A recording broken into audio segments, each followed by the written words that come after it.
Pakistan administrated Kashmir में खूनी एहतजाज।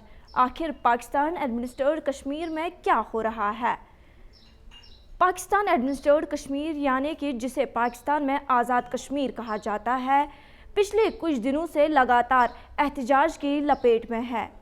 और इस दौरान अगर देखें तो 11 लोगों की मौत और 70 से ज़्यादा लोग इस एहतजाज में ज़ख्मी भी हो गए हैं। हालात इतने ख़राब हो गए कि इंटरनेट सर्विसेज बंद कर दी गई है और इस दौरान अगर देखें तो सिक्योरिटी फोर्सेस जो है वो भी बढ़ा दिए गए और इस दौरान अगर देखें तो ट्रांसपोर्ट भी मुतासिर हो गया, या अगर बिजनेस सेक्टर की बात करें तो वो भी इस एहतजाज के दौरान मुतासिर हो गया है। इस पूरे मामले के मरकज़ में एक तंजीम है जिसे जॉइंट अवामी एक्शन कमेटी यानी कि JAAC कहते हैं। ये ट्रेडर्स, सिविल सोसाइटी ग्रुप्स और साथ ही अवामी तंजीमों का एक प्लेटफॉर्म है जो 2023 से हुकूमत के खिलाफ मुख्तलिफ अवामी मसाइल उठा रहे हैं। हाल ही पाकिस्तान एडमिनिस्ट्रेटेड कश्मीर ने JAAC पर बैन लगा दी। इसे अमनो कानून को नुकसान पहुंचाने के इल्ज़ाम लगाए गए, लेकिन बैन होने के बावजूद भी ये नहीं रुकी, यानी कि ये लगातार प्रोटेस्ट जो है वो कर रही है। और जो ही इससे बैन कर दिया गया तो तनाव और बढ़ गया।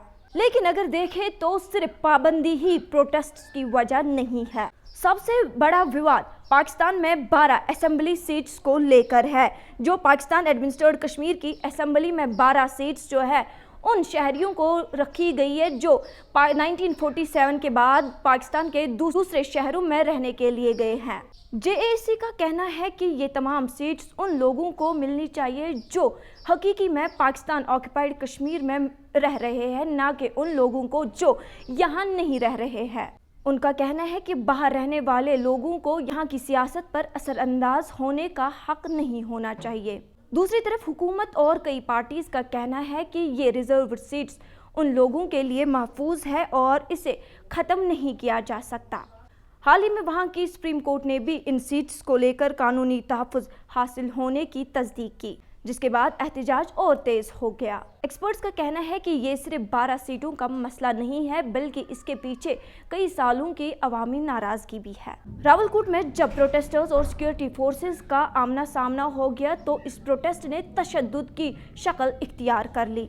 दोनों तरफ से जानी नुकसान हुआ और इसके बाद अगर देखें तो सिक्योरिटी फोर्सेस ने क्रैकडाउन शुरू कर दिया और इस दौरान जो है कई लोग जो है वो गिरफ्तार भी कर लिए गए और JAAC की लीडरशिप के खिलाफ जो है कार्रवाई भी शुरू कर दी गई है। ह्यूमन राइट्स ग्रुप ने भी इस सूरत हाल पर तशवीश का इजहार किया है और हुकूमत से गुफ्तगू और पुरअमन हल तलाश करने की अपील की है।